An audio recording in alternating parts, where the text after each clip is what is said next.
자, 바로 오늘 미국 달러 및 금융시장 그리고 비트코인은 전혀 다른 양상을 보여주고 있습니다.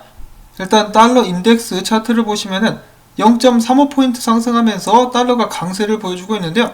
92.32 달러 인덱스 지수 기록을 해주고 있고, 미국 증시 같은 경우는 혼조세를 보이고 있는 가운데 금은 조금 하락했으며, 반면에 비트코인 같은 경우는 상승하고 있는 상황이 연출이 되고 있습니다. 현재 51,374달러에서 거래가 되고 있고, 비트코인뿐만 아니라 알트코인들의 대장인 이더리움도 좋은 성적을 보여주고 있으면서 다른 알트코인들도 계속해서 상승을 이어가고 있는 기분 좋은 상황이라고 볼 수가 있겠죠. 알트코인들의 기세를 가늠할 수 있게 하는 비트코인의 도미넌스, 최근에 약세를 보이고 있다고 하는데요. 그래서 더 자세한 사항들, 그리고 지금 현재 트레이더들이 눈여겨서 보고 있는 알트코인들 목록들도 잠깐 살펴보도록 하겠습니다. 자, 첫 번째도 국내 소식 먼저 보도록 하겠는데요. 이 작년 같은 경우는 국세청이 암호화폐 거래소들을 막 때려잡았죠. 돈 내놓으라고 때려잡았었는데, 올해 같은 경우는 암호화폐 프로젝트 회사들을 탈탈 털고 있는 그런 모습들이 보여지고 있다고 합니다. 자, 최근 아이콘 같은 경우 국세청으로 세무조사를 받고 있다는 기사가 나왔었는데요. 이에 대해서 아이콘 재단은 이야기하기를, 아이콘은 이제 스위스 금융시장 감독청의 규제를 받고 있다고 밝히긴 했었으나 일단 조사는 진행되고 있다고 합니다. 그러면서 아이콘 측에서 이야기하기를, 그래도 이번 조사가 아이콘 프로젝트에는 영향을 끼치지는 않을 것이다 라고 이야기를 했다고 하는데, 어떻게 해서든 돈은 좀 달라고 하지 않을까? 요즘에 이 경제 뉴스를 보면 한국 같은 경우도 좀 국고 상태가 안 좋다 그러죠. 국가 채무가 계속해서 늘어나고 있는 상황에서 이제 쓸 돈은 많은데 돈이 모자라니까 이제 암호화폐 쪽을 좀 털고 있는 것이 아닌가라는 생각이 듭니다. 이렇게 털면서도 암호화폐 인정은 안 하는 모습, 이거 좀 너무 얍삽하지 않나 라는 생각도 드는데요. 이 부디 아이콘 가격에는 영향을 끼치지 않기를 바라봅니다. 자, 그 다음에 NFT 열풍이 계속해서 이어지고 있다라고 해가지고 NFT 열풍 관련된 소식들을 한데 모아봤습니다. 미국의 패스트푸드 레스토랑 체인이죠. 타코벨에서 타코를 테마로 한 NFT를 판매하기 시작했다고 합니다. 그들은 이번에 5개의 디지털 타코를 선보였다고 하는데요.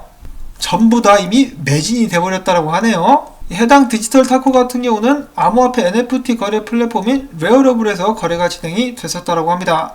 자, 그 다음에 NBA 타코벨 니네만 NFT 하냐? 우리도 한다. UFC 같은 경우도 이번에 수집이 가능한 디지털 컬렉션을 출시하겠다라고 밝혔습니다. 자, 역시 어느 정도 돈이 된다 싶으니까 여러 분야에서 이 NFT 시장으로 진출하고 있는 모습들이 계속해서 보여지고 있습니다. 자, 그리고 이러한 현상 같은 경우는 암호화폐 업계에도 동일하게 적용이 되는 현상이라고 볼 수가 있겠는데, 작년에는 디파이, 올해는 NFT다. 최근에 암호화폐 프로젝트 이 드랩 같은 경우 드랩 2.0 로드맵을 발표했는데요. 그들이 집중하고 있는 것은 디파이와 NFT 레이어 2가 될 것이라고 합니다.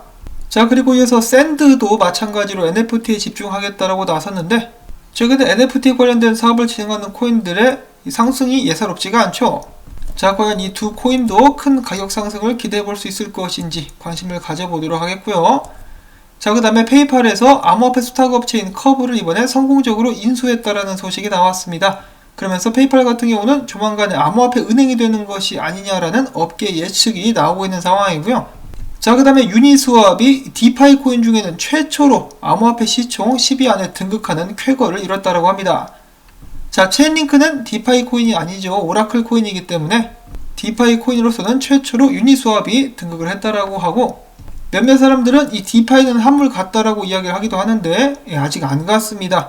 디파이 시장도 계속해서 성장하게 될 것이라고 제가 예측을 해볼 수가 있겠고, 자, 그 다음에는 크립토 비코인 크리스가 이야기를 해줍니다. 지금 보고 계시는 차트는 비트코인 도미넌스 일봉 차트인데요. 데드크로스가 나왔다라고 하네요. 전에 이와 같은 데드크로스가 나왔을 때 비트코인 도미넌스가 크게 하락하게 되면서 알트 시즌이 거하게 시작이 됐었다라고 하는데요. 지금 현재 여러 분석가들이 비트코인 도미넌스 약세를 두고 마찬가지로 알트코인들의 큰 상승을 예상을 하고 있다고 합니다. 자, 그러면서 이 분석가들이 눈여겨서 보고 있는 코인들 몇 가지가 있어가지고 한번 준비를 해봤는데요. 자, 이 코인들은 말씀을 드리지만 여러분들께서 트레이딩에 자신이 있다 싶으신 분들께서만 진입을 하실 수 있기를 바랍니다. 자, 일단 칠리즈나 RSR 같은 경우는 제가 얼마 전에 말씀을 드렸기 때문에 생략을 하도록 하겠고요. 자, 알고 좋아 보인다. 그 다음에는 비체인 아싸 신난다. 스와이프 역시 조만간에 스와이프 수합 기대를 해보면서 나도 한번 달려보자.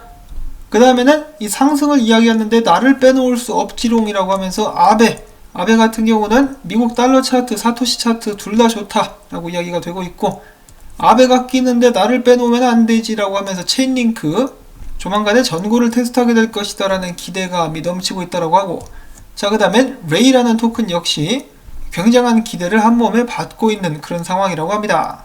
그 다음으로 이들의 대장이라고 볼 수 있는 이더리움, 조시리저가 이야기합니다. 이더리움이 저항을 뚫고 깔끔하게 지지 확인을 하고 계속해서 상승을 하고 있다. 좋다, 좋아 라고 이야기를 해주고 있는데요.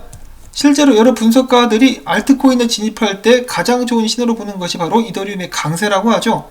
이더리움이 강세를 띠게 되면은 알트코인들이 상승할 가능성이 높다. 최근에 있었던 알트 시즌에서도 이더리움이 먼저 스타트를 끊어주고 여러 알트코인들이 일제히 상승하는 그런 모습이 보여졌었습니다. 그런 의미에서 이더리움이 다시 한번 2000달러 선을 뚫어주면 정말 좋겠다라는 기대를 가져봅니다. 지금 보고 계시는 사진은 이더리움의 창시자 비탈릭의 사진인데요. 트위터에 돌아다니고 있는 짤이라서 한번 퍼와봤습니다. 하이킹을 하고 있는 듯한 모습이 보여지고 있는데 이 패션이 예사롭지 않죠. 보라색으로 깔맞춤을 멋지게 한 다음에 고양이 얼굴의 가방까지, 이 동물을 굉장히 좋아하는 순수 청년 비탈릭. 그런 의미에서 이더리움 가자. 자, 그 다음엔 비트코인 관련된 소식들을 한 번씩 또 찾아보도록 하겠습니다. 자, 노보그라치의 갤럭시 디지털과 캐나다의 대형 투자 매니저인 CI 글로벌 자산운용사가 다가오는 3월 9일 현지 시간으로, 그러니까 한국 시간으로는 내일 정도가 될 수 있겠는데 이제 비트코인 ETF를 캐나다에 출시를 한다라고 합니다. 지금 이미 출시가 된 비트코인 ETF 같은 경우는 성황리에 거래가 진행 중에 있는데요. 노보그라치 ETF 역시 성공을 거둘 수 있을 것인지 관심을 가지고 지켜보도록 하겠고, 자, 그 다음에 암호화폐 시장에 오늘 큰 호재가 또 나왔습니다. 노르웨이의 대형 투자사 아커라는 회사가 있는데요. 제가 듣기로는 이 회사가 꽤 오랜 전통을 자랑하는 그런 회사인 것으로 들었는데, 이들이 암호화폐 투자를 위해서 자회사를 이번에 하나 설립을 했다라고 합니다. 이름은 SEETEE. 정확한 발음은 모르겠지만 그냥 CT라고 할게요. CTAS를 설립을 했는데, 이를 통해서 무려 5,800만 달러 상당의 비트코인을 매입할 예정이라고 덧붙였습니다. 이 기사에서는 매입할 예정이라고 했지만은 이미 매입을 한 것으로 저는 들었습니다. 1170개를 매입을 한 것으로 들었어요. 그렇기 때문에 엄청난 호재 소식이라고 볼 수가 있겠고, 이들은 여기서 그치지 않고 나중에 채굴 사업까지 뛰어들겠다라고 밝혔는데요. 이를 위해서 블록스트림과 파트너십을 체결하기도 했었다라고 합니다.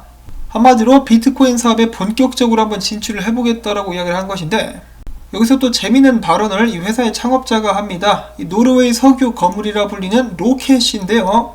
그는 말하기를 비트코인이 금융산업과 중앙은행이 직면한 혼란에 대한 최선의 보호수단이 될 수 있다.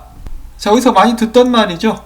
바로 마이클 세일러가 계속해서 강조를 했던 그런 부분이라고 볼 수가 있겠고, 그러면서 그는 이런 말도 덧붙였다라고 하는데요.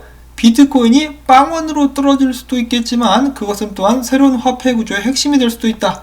역시 비트코인 투자에 대한 위험성을 잘 인지하고 있는 모습을 확인해 볼 수가 있었습니다.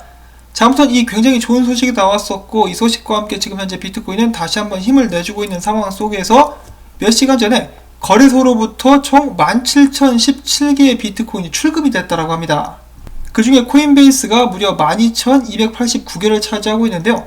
기관들이 계속해서 지속적으로 비트코인을 매입하고 있다는 것을 알 수가 있는 부분입니다.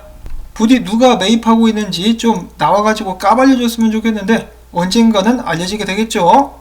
자, 그리고 지속적으로 이렇게 기관들이나 회사들이 비트코인을 매입하는 뒷배경에는 바로 달러의 가치 하락이라는 중요한 요소가 작용을 하고 있다는 것을 많은 사람들이 알고 있는데요. 어제 비트코인 분석회에서 피터 브렌트 트윗을 한번 공유를 해보자면은, 그는 최근에 이야기하기를 다수의 전문가들이 비트코인이 과도하게 상승했다라고 지적을 한다. 그러나 비트코인은 계속해서 상승할 것이다. 미국 달러화의 가치 하락이 이제 막 시작한 것이기 때문이다. 향후 달러의 구매력은 지속적으로 하락할 것이다 라는 진단을 남겼다라고 합니다. 자, 물론 일단 오늘 당장은 달러 인덱스 지수가 상승하긴 했었습니다만 실질적인 달러 구매력 같은 경우는 계속해서 떨어지고 있죠. 그리고 또한 피터 브렌트가 이야기를 한 것처럼 많은 사람들이 비트코인이 과도하게 상승했다라고 지적을 한다. 즉 버블 단계에 들어섰다라고 이야기를 하는데, 이 부분에 대해서 저도 며칠 전에 여러분들께 말씀을 드린 적이 있었습니다. 비트코인이 버블이라고? 뭐에 비해서 버블이냐? 비트코인이 5만 달러를 넘었기 때문에 버블인가? 그러면은 그 5만 달러의 기준이 되는 달러를 살펴봤을 때 달러는 얼마만큼 많이 찍혔는가를 비교해봤을 때 전혀 버블이 아니다라는 것이죠. 달러가 안 찍히고 비트코인 가격만 올라가면은 뭐 버블이라고 볼 수가 있겠지만은 달러가 계속 찍히면서 올라가는 것이기 때문에 버블이 아니다. 예를 들어서 이제 내일 다시 한번 하원의 표결을 앞두고 있는 1조 9천억 달러짜리 경기 부양책, 한국도 마찬가지고 최근에 뉴스 보시면은 무슨 몇 조 달러, 몇 천억을 우습게 이야기를 계속해서 하니까 그게 실질적으로 얼마나 큰 돈인지 많은 사람들이 좀 감각을 잃어버리게 되는 경향이 있는데요. 자, 여기 성인 남자가 있습니다. 이 남자 앞에 이 100달러짜리 뭉치 100만 달러를 앞에다 갖다 놨을 때 100만 달러인데도 이 정도 크기밖에 안 돼요. 그 다음에는 1억 달러를 한번 준비를 해봤습니다. 1억 달러는 좀 많아 보여. 이 남자 군침을 질질 흘리고 있는데요. 그 다음에는 10억 달러는 어떨까? 더욱더 많은 양이라고 볼 수가 있겠는데 이것이 전부 다 100달러짜리 지폐 양이라고 볼 수가 있겠죠. 자, 그렇다면 1조 달러는 어떻게 되느냐? 더 이상 이 남자는 감당할 수가 없습니다. 이 거의 뭐 운동장을 하나 만들어 버렸죠. 이 정도가 1조 달러예요. 그런데 이번에 이것의 거의 2배에 달하는 물량을 찍는다라고 발표를 한 것이고 작년에는 이미 6조 7조 막 이렇게 찍었었죠. 이게 무슨 부루마블 돈도 아니고 실제 돈을 이렇게 찍는데 이 달러 가치가 떨어지지 않을 수가 없겠죠. 이런 것을 기반으로 해봤을 때, 기준으로 해봤을 때 지금 현재 비트코인 가격 올라가는 것도 전혀 이상한 것이 아니다. 그리고 또한 이런 움직임은 딱히 미국에 국한되는 것이 아니라 다른 나라들의 중앙은행들도 똑같이 하고 있기 때문에 기존의 법정 화폐를 많이 보유하고 있는 개인이나 회사들은 고민이 될 수밖에 없겠죠. 그렇기 때문에 지금 현재 비트코인 같은 경우는 안전자산이 되어가는 과정에 있기도 한데 투기적인 성격도 띌 수밖에 없는 것이 비트코인은 새로운 자산이기 때문에 시총이 굉장히 작아서 자금이 들어오는 족족 가격 상승이 바로바로 일어나게 되는 상황. 그렇기 때문에 몇몇 사람들이 비트코인을 빠르게 부자가 되고 싶어가지고 매입을 한다라고 비판을 하기도 하는데요. 그것도 뭐 사실이다 라고 저는 생각을 해보고 있습니다. 자, 뭐 아무튼 중요한 것은 미국 달러의 가치가 떨어지기 시작했기 때문에 비트코인은 계속해서 상승할 것이다. 피터 브렌트는 그렇게 보고 있었다라고 합니다. 자, 이렇게 해가지고 오늘 나온 소식들을 또 여러가지 정리를 해봤는데요. 기분 좋은 소식들도 있었고 기대가 되는 알트코인들에 관련된 동향도 있었습니다. 지금 현재 시장 상황이 좋아 보이는 것은 사실이나 언제 어떻게 또 뒤바뀔지 모르기 때문에 언제나 안전 투자하실 수 있기를 바라고요. 오늘 제가 준비한 이런 소식들이 여러분들께 도움이 되셨다면 오늘은 토마토밭의 튀김우동 한 사발 광고 시청을 통해서 부탁을 드리며 저는 다음에 새로운 소식 가지고 인사를 드리도록 하겠습니다. 안녕히 계십시오.